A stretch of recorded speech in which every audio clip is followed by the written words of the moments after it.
There was an old song that went, "Come, all you good old farmers that on your plow depend, come listen to a story, come listen to a friend. Leave your fields of childhood, your enterprising boys, come travel west and settle on the plains of Illinois." Thousands of farmers moved west to settle in Illinois in the 1850s, and among them was a man named Ezekiel Boyden. This is his home. Born in a small town in Massachusetts, he came to Illinois in 1845. He understood the importance of the plow and opened a factory in Urbana with his friend John Osefield.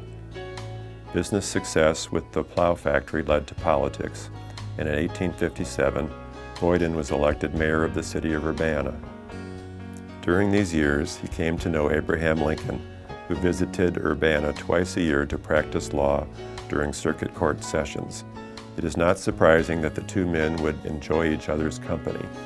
Lincoln, although he was known as the rail splitter, likely spent more time behind a plow as a young man, and he continued to have a strong interest in agriculture throughout his life. In September 1858, in the midst of his Senate campaign against Stephen Douglas, Lincoln delivered an important campaign speech at the county fairgrounds. Afterwards, newspapers reported, the meeting broke up, formed in procession, and escorted Mr. Lincoln to his lodgings at the residence of Mayor Boyden, where his lady attendants and all parted from him with rapturous cheers.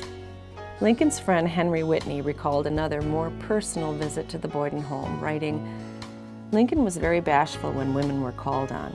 I once went with him to Mayor Boyden's at Urbana to tea. He got on so-so while I was in the room, but I was called to the gate by a client, and on my return, he was as bashful as a schoolboy." Following a brief period of serving in the Union Army during the Civil War, Boyden closed his plow factory, due in part to competition from another Illinois company owned by John Deere, and moved to Missouri, where he farmed until his death in 1894. Here the story of the house takes a twist. Sometime around 1899, the house was moved from 303 West Elm Street, and it was only recently that the owners and other researchers discovered its connection to Boyden and Abraham Lincoln.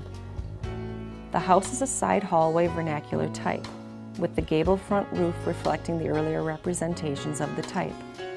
Later side hallway houses commonly had hip roofs, which worked well with elements of the later Italianate style.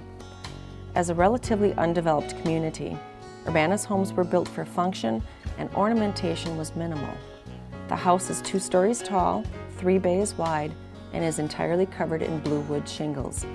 There are hints of the Greek Revival style, notably the front gabled roof, the symmetrical facade, and the simple classical Doric columns that support the porch roof.